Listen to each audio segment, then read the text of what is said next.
Həftədə 3 dəfə olan iş var yoldaşlar. Bu həm həftədə 2-3 dəfə olan bir işdir. Həmçinin də məsələn bir-iki dənə variant var belə ümumiyyətlə. 2 dənə işdən bəhs edəcəm indi Allah qoysa. Gəlin elə başlayaq elə. Biri misal üçün xadimə işidir yoldaşlar. 600 manat pul verir. 20-60 yaşlı şəxslər üçündür. Yaşlı önəmli deyil əsas məsələ. Əsas odur ki, işini təmiz görsün. Deməli nə məsələdir? Məsələ nə yerdədir?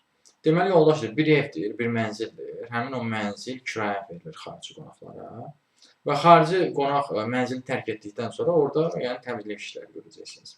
Mənzil bir ədəd olduğuna görə, yəni bir neçə mənzil olmadığına görə, yəni siz təxminən həftədə 2-3 dəfə belə deyim də işləməli olacaqsınız və bu da təxminən elə 2-3 saat edir. Yəni qonaq çıxdıqdan sonra təxminən iş saatınız 1-2-3 saat işləyəcəksiniz.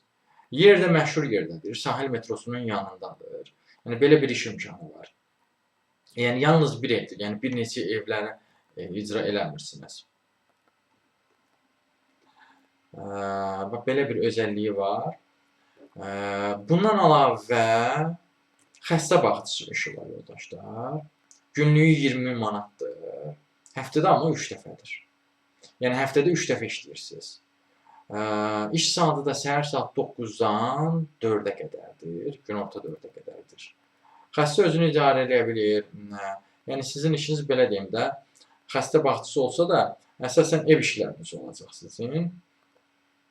Bu, bayaq dedim ki, günorta 4-ə qədərdir də, amma yəni öncədən də xəbərdar olun ki, ehtiyac olarsa əgər, axşam 6-ya qədər də qala bilərsiniz.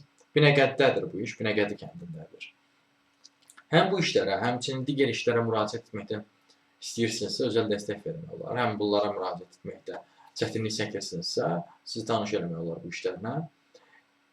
Nəinki bu işlər, digər işlərlə də tanış olmaq istəyirsə, bir sözlə, ümumiyyətlə iş tapmanızda çətinlik çəkirsinizsə, özəl dəstəklər üçün əlaqə vasitəsini yaza bilərsiniz. Əlaqə vasitəsi profildə qeyd olunubdur.